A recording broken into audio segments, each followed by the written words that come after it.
A long time ago, in a valley surrounded by hills that were not particularly tall and not particularly small, there existed two kingdoms. One was called Stonevale, known mostly for its gray stones.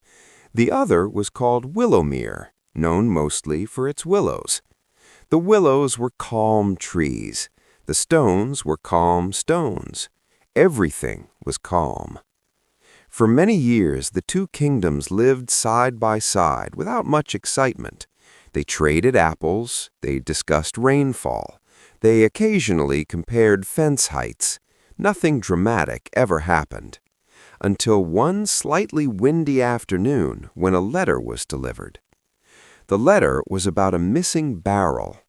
The barrel had apparently crossed the border at some point. No one knew exactly when. It was not an important barrel.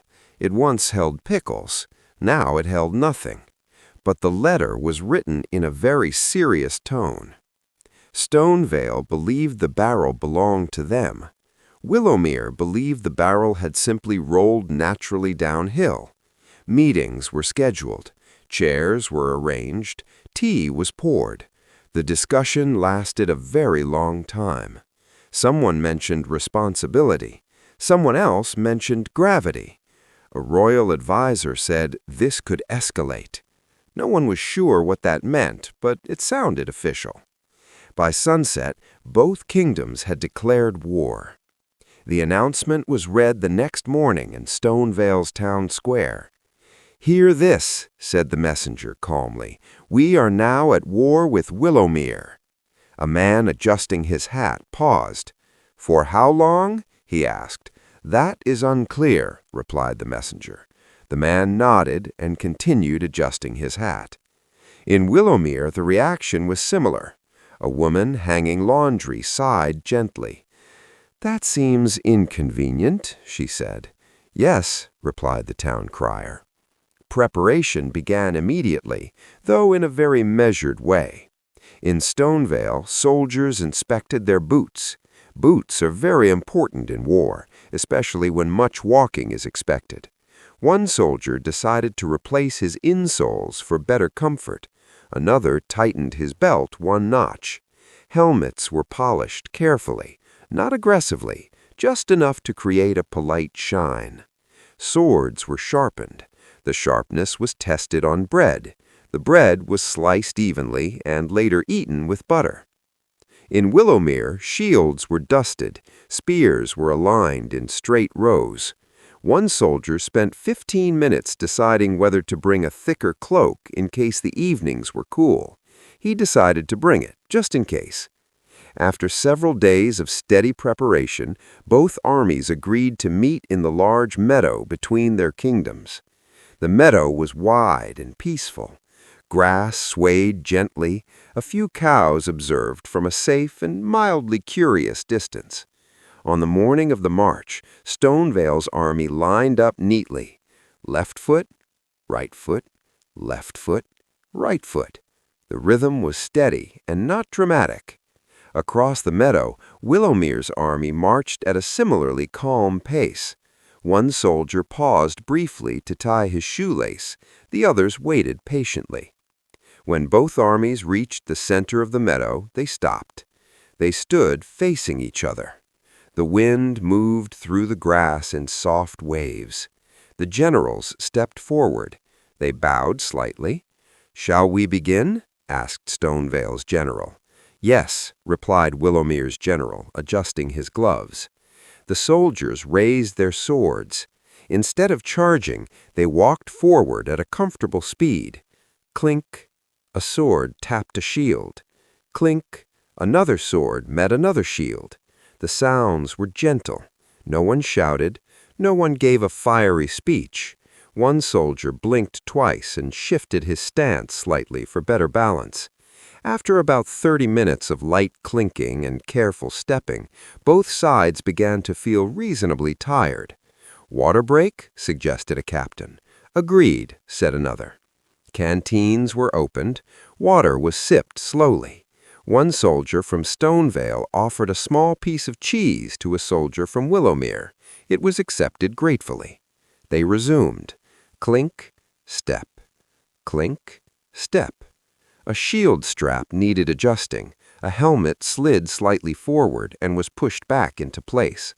By late afternoon, the sun began lowering itself gently toward the horizon. "We should stop before dinner," said a general. "That seems wise," agreed the other. Both armies returned home in orderly fashion. This continued for several days. March to the meadow, light clinking, short breaks, return home. No dramatic victories, no sudden defeats, just steady, organized, mildly tiring activity. One afternoon, light rain began to fall. Not heavy rain, just a polite drizzle. Drops collected on helmets. "Continue?" asked a soldier. "Probably tomorrow," came the reply. Everyone went home slightly damp, but not upset. Meanwhile, life in both kingdoms continued peacefully. Bakers baked bread, farmers harvested carrots, children asked questions about the war. "What is happening?" one child asked. "Mostly walking," replied a parent. After nearly 2 weeks of this routine, the generals met again in the middle of the meadow. This time they brought chairs, comfortable wooden chairs. They sat down facing each other. The grass swayed, the cows chewed thoughtfully. "I must admit," said Stonevale's general, "this is quite repetitive." "Yes," said Willomere's general, "and the barrel in question appears to be empty." They both looked toward the edge of the meadow, where the disputed barrel sat quietly. It had not moved in days. "Perhaps," suggested one general, "we could simply share the barrel." "That sounds very reasonable," said the other. They stood up, they shook hands. The next morning, the announcement was made. "The war has concluded," said the messenger in Stonevale. A woman watering plants nodded. "Good," she said. In Willowmere, laundry was still being hung. "Is the barrel resolved?" someone asked. "Yes." "Excellent." Soldiers returned their equipment. Boots were stored neatly. Helmets were stacked carefully. Swords were placed back on racks and covered lightly with cloth to prevent dust. The meadow slowly returned to being just a meadow. The grass stood tall again. The cows resumed full attention to chewing. The barrel remained where it was, now officially shared. Years later, when people spoke of the Great Barrel War, they often struggled to remember specific details. "There was a lot of walking," someone would say. "Yes," another would add, "and careful sword tapping." "And rain one afternoon," someone else would recall. But no one remembered fear. No one remembered chaos. They remembered calm marching, soft clinking, gentle wind, and 2 kingdoms that realized, eventually, that tea and shared barrels were far less exhausting than war. The valley remained peaceful. The hills remained their same, not particularly tall height. The willows swayed slowly. The stones rested quietly. And the quietest war in their history faded into memory, like footsteps across soft grass, slowly disappearing until only the calm remained.